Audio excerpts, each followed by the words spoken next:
I'd like to invite you to celebrate something very rare today: perfume sense aromas. In other words, the invisible. Because we live in an era that loves what can be seen: images, screens, videos, social networks, faces, logos, filters. But now I'd like to talk to you about a sense that almost never makes any noise, a sense that isn't really taught at school, a sense we don't practice like reading, writing, or arithmetic, a sense we use every day but almost always forget: your sense of smell. And I'd like to start with a little experiment. I'm going to ask you if you agree to close your eyes for a few seconds. Now imagine the smell of a place you knew as a child. Not an image, not a photograph, a smell. The smell of a house, a kitchen, a garden after the rain, a wardrobe, a school, someone you loved, a cake, a bar of soap, an old book, a piece of clothing, a summer. Don't try to analyze it. Just let it come to you. Now open your eyes. What may have just happened is extraordinary. I didn't show you any image. I didn't give you any object. I didn't have you listen to any music. I simply invited you to think of a smell. And maybe, in just a few seconds, your brain reconstructed a world, a place, a period of your life, an emotion, a face, a bodily sensation, maybe even a sense of nostalgia. That's the power of smell. A smell never comes alone. It comes with a whole world. Now, I would like to defend a simple idea. A smell is not just something we perceive. It's something that transforms us. It can change our body. It can awaken our emotions. It can rekindle our memories. And above all, it can open up our imagination. And in a world where artificial intelligence is learning to calculate, write, summarize, produce, and optimize faster than we can, I believe this question is becoming essential. What remains profoundly human? My answer is this: what remains profoundly human is not just our intelligence, but our ability to perceive, to feel, to associate, to be moved, to connect a sensation to a memory, to transform a smell into an inner image, to turn an emotion into an idea.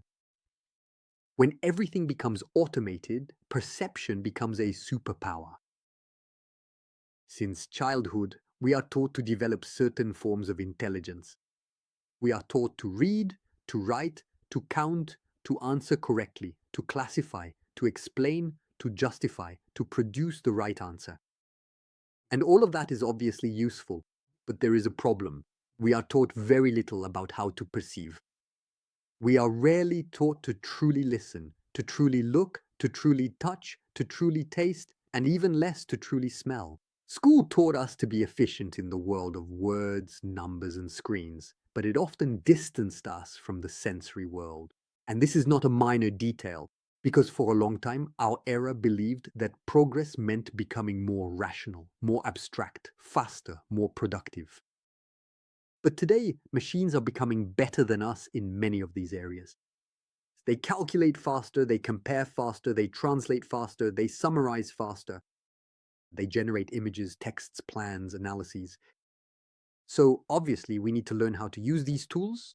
But I believe it would be dangerous to think that our future is only about becoming better machine operators. Because if we want to remain fully human, we must also relearn what the machine does not experience.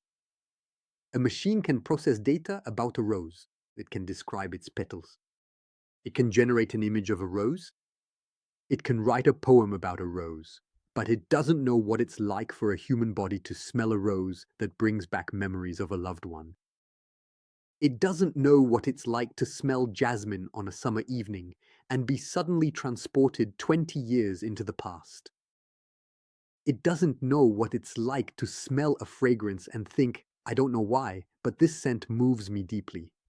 We live in a civilization that is becoming more and more intelligent, but sometimes less and less sensitive. And that's where perfume becomes much more than just a decorative art.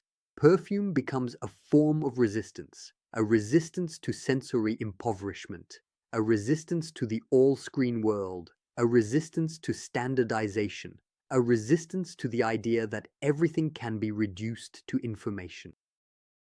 Because a scent is not cold information. A scent is a presence. I am a molecular biologist by training, so at first my world was not that of luxury, couture, or perfume. My world was more about cells, proteins, genes, biological signals, the invisible mechanisms that make living things work. And maybe that's precisely why olfaction fascinates me, because olfaction is an extraordinary bridge between chemistry and emotion. On one side, there are molecules, volatile compounds, chemical structures, interactions with receptors, and on the other side, there is something completely different. An emotion, a memory, an attraction, a rejection, a feeling of safety, an impression of cleanliness, an impression of luxury, a desire to eat, a desire to leave, a wish to stay. It's almost dizzying.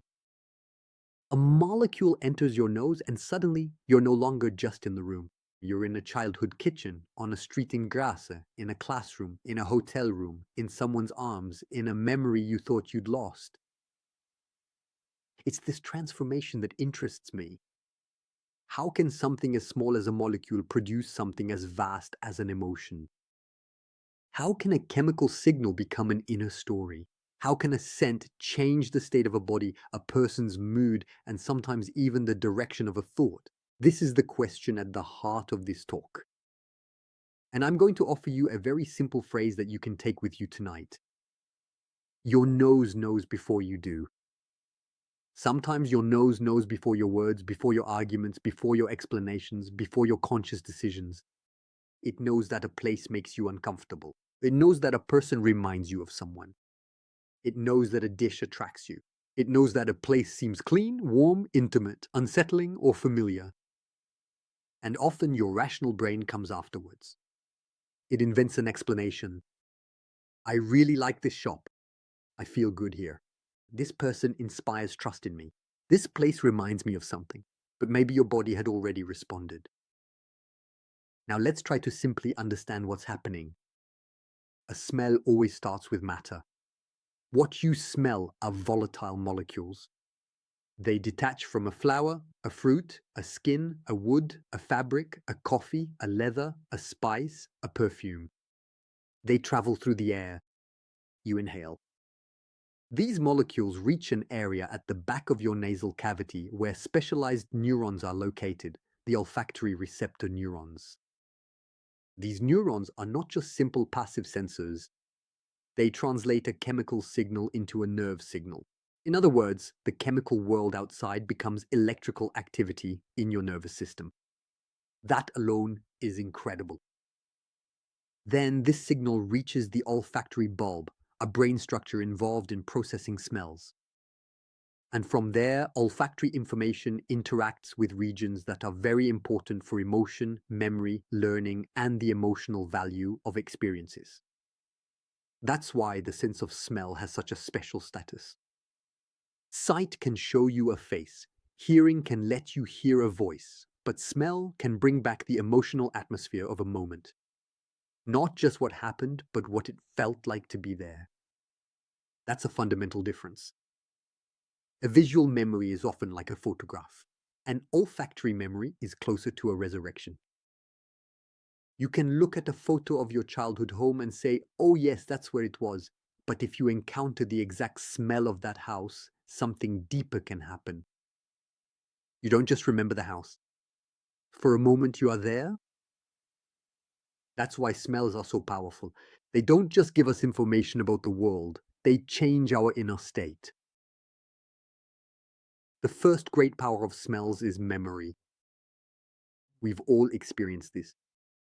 You're walking down a street, not thinking about anything in particular, and suddenly a smell passes by. A perfume, a bakery, a wood fire, sunscreen, an old piece of furniture, a damp cellar, a flower. And without warning, you're somewhere else. Not gradually, not rationally, but instantly. That's what I call memory short-circuiting the calendar. A scent can abolish time. It can bring back someone who is gone. It can revive a season. It can awaken an entire scene. It can bring forth an emotion you haven't felt in years. That's why perfume is so intimate. You can share an image with many people. You can explain an idea to many people, but a scent often touches an inner library that only you possess. The same scent can evoke tenderness in one person and discomfort in another. Why? Because we never smell only with our nose. We smell with our history. Take the scent of lavender. For some people, it's Provence, clean sheets, summer, grandmother, relaxation. For others, it might bring to mind a closed closet, an overpowering product, a medical memory, or nothing special at all. So a scent does not have a universal meaning. It has a biography. This is very important because in popular discussions about scents, things are often oversimplified. People say lavender relaxes, lemon stimulates, vanilla soothes, mint wakes you up. Yes, sometimes, but not always, not for everyone, not in every context. A scent never acts alone. It acts with a body, with a culture, with a memory, with a moment, with a place, with an expectation. That is why the sense of smell is so subtle, and it is also why it is so human. Because we are not machines that receive a signal and always produce the same response. We are beings of association. A scent enters our body, but it encounters our history. So, the first idea to remember, olfactory memory does not recount the past, it reignites it. The second power of scents is their ability to alter our present state. A scent can soothe us, alert us, attract us, repel us, stimulate our appetite, give us a sense of cleanliness, make a place feel warmer, or on the contrary, make us uncomfortable even before we've formed a thought. Think of the smell of something burning. You don't need an intellectual analysis. You smell it, your body reacts, you look for the source, your attention shifts. Here, the smell acts as a warning system. Now think of the smell of fresh bread. Even if you weren't hungry, your body might start to anticipate. Salivation changes, your attention turns to food, desire arises. Think of the smell of cleanliness. It can change the way you perceive a place. A hotel room can feel safer, a clinic more reassuring, a shop higher in quality. Think of the smell of a hospital. For some, it evokes cleanliness, for others, anxiety. Same molecule or same family of scents, but not the same experience. That is why scent is an invisible architecture. We tend to think that a space is made up of walls, light, furniture, and colors, but a space is also made up of scents. A place can be visually beautiful yet emotionally cold. A place can be visually simple but incredibly welcoming because it smells good, because it smells right, because it smells alive. This is where fragrance becomes part of the art of creating worlds. A great fragrance doesn't just smell good, it creates an atmosphere. It changes your inner state. It can make you feel more elegant, calmer, more desirous, more mysterious, cleaner, more powerful, more yourself, or sometimes more like someone else. It's fascinating because perfume stirs at the boundary between identity and fiction. When you wear a perfume, you're not just wearing a scent, you're wearing a possible version of yourself. There are perfumes that say, I want to be approached, others that say, I keep my distance, some that say, I am radiant, and others that say, I am secretive. Some reassure, some disturb, some seduce, some impose, some console. A perfume is a phrase without words, and this phrase doesn't just speak to others, it speaks to you. That's one of the most interesting aspects of personal fragrance. We often think that we wear perfume to be noticed by others, but we also wear it to inhabit a state, to step into a role, to mark a moment, to prepare for an encounter, to give ourselves courage, to feel aligned, to create a continuity between body and intention. That's why scent can influence the body and emotions. Not like a magic remote control, but like an ambient signal. A signal that tells the body, you can relax, you need to pay attention, you can desire, you are at home, you are elsewhere, you can begin. Second idea to remember, a scent doesn't just change what you perceive. It changes the state from which you perceive. The third power of sense may be the most important for our time. Scents awaken the imagination. And I want to be precise. I'm not saying that simply smelling a fragrance will make you creative. That would be false. That would be too simple. That would be almost magical. I'm saying something else. I'm saying that the sense of smell stimulates one of the fundamental mechanisms of creativity: association. To create is not to produce something out of nothing. To create is to connect, to link things that seem separate. To create a dialogue between a memory and an idea, an emotion and an image, a place and a shape, a sensation and a concept, an intimate experience and a shareable language. And scent is an association machine. The smell of leather can evoke an old car, a luxury bag, an upholstery shop, a library, a jacket, a father, an era, a journey. A citrus scent can evoke freshness, energy, the Mediterranean, cleanliness, morning, childhood, a drink, skin in the sun. The smell of damp earth can evoke rain, the forest coming home, melancholy, life, death, growth. A vanilla scent can evoke sweetness, indulgence, childhood, comfort, but also something too sweet or too overpowering, depending on the person. Each scent opens up a network, and that's precisely what the imagination needs. Imagination is not just the ability to invent new things. It is the ability to make elements circulate that normally live in separate compartments, like science and poetry. The body and the idea, the past and the future, the biological and the symbolic, the personal and the universal. That is why perfumers are, in a way, architects of the imagination. They do not work only with raw materials. They work with possible memories, with atmospheres, with tensions, with contrasts, with invisible promises. A perfume can say forest without showing a tree. It can say skin without showing a body. It can say childhood without telling a story. It can say luxury without displaying a price. It can say danger without raising its voice. And this is where AI comes back into our story. Artificial intelligence combines data. It can produce infinite variations from what it has learned. But human beings, on the other hand, combine lived sensations. They combine a scent with a fear, a voice with a desire, a light with a loss, a taste with a promise, a texture with a memory, a perfume with an identity. It's not the same thing. Our creativity is embodied. It's not just in our heads. It's in our skin, in our breathing, in our sensory memory, in our emotions, in our wounds, in our attachments, in our places. When we lose touch with our senses, we don't just lose pleasure. We lose raw materials for thinking differently. That's why I believe that retraining our sense of smell is a creative act. Not just aesthetic, creative. Because to smell more finely is to associate more richly. And to associate more richly is to imagine differently. Third idea to remember. The sense of smell doesn't create ideas for you. It awakens the connections your ideas need. I would now like to open an important parenthesis. Because as soon as we talk about smell, the brain, emotion, and behavior, there is a risk. The risk of becoming too sensational. Of saying, this scent controls your decisions. This molecule makes you fall in love. This perfume makes you irresistible. This fragrance activates your creativity.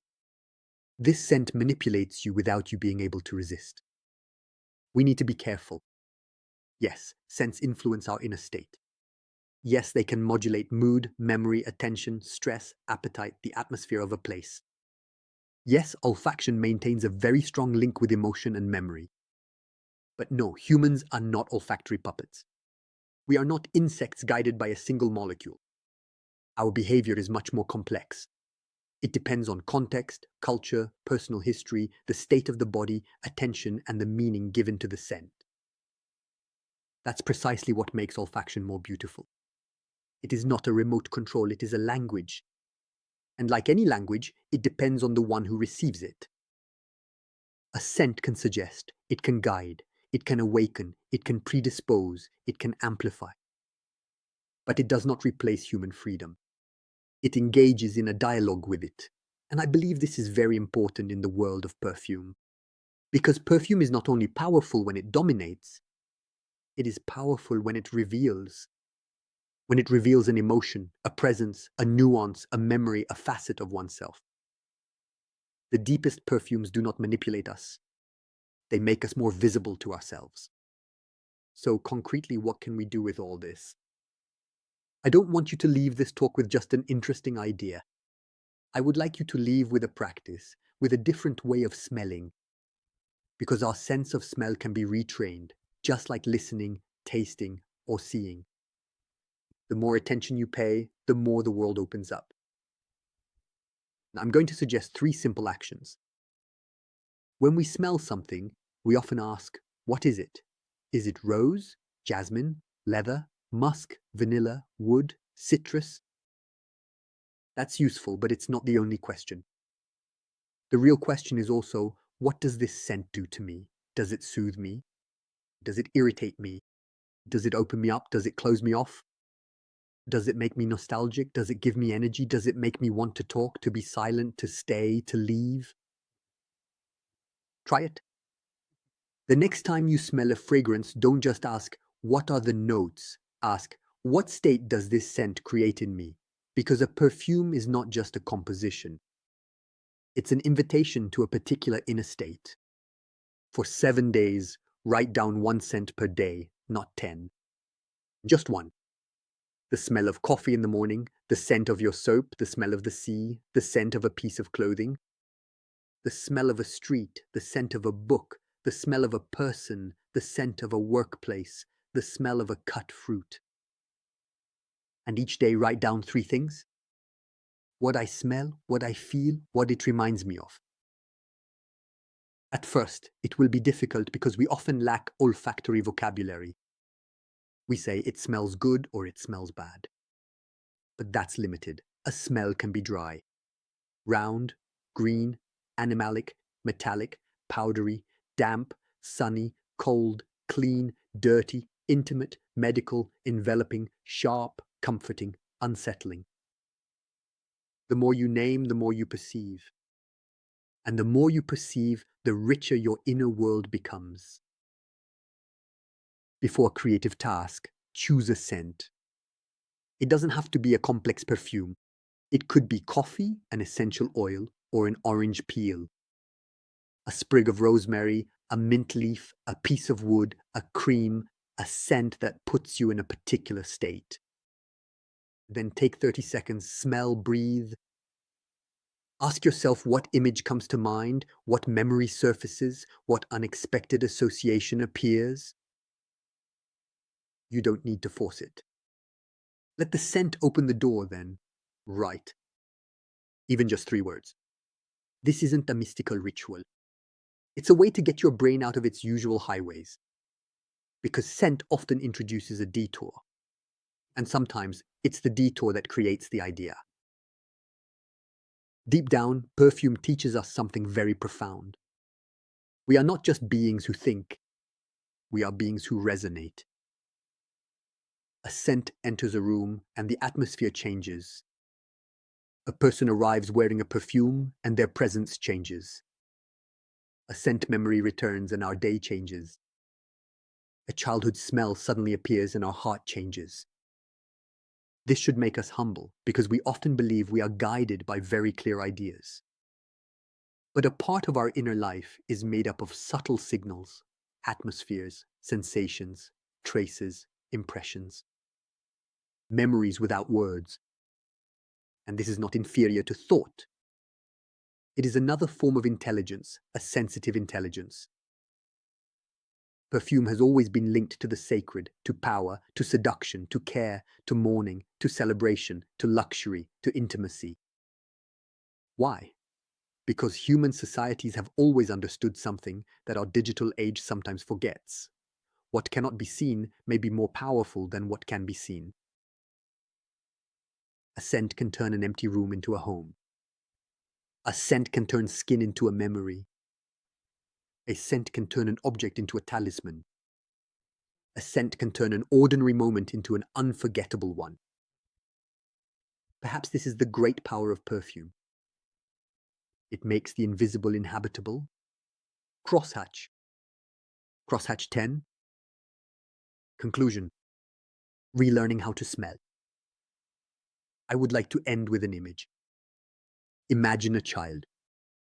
Even before being able to speak properly, he discovers the world through his senses. He touches, he tastes, he smells, he comes closer, he moves away, he explores. For him, the world is not yet a list of concepts. It is living matter. Then, gradually, he is taught to name, to classify, to succeed, to give the right answer. This is necessary, but sometimes something gets lost along the way. Sensory openness, wonder, the ability to be moved by a sensation without immediately explaining it. Maybe becoming an adult shouldn't mean feeling less. Maybe becoming smarter shouldn't mean becoming less sensitive.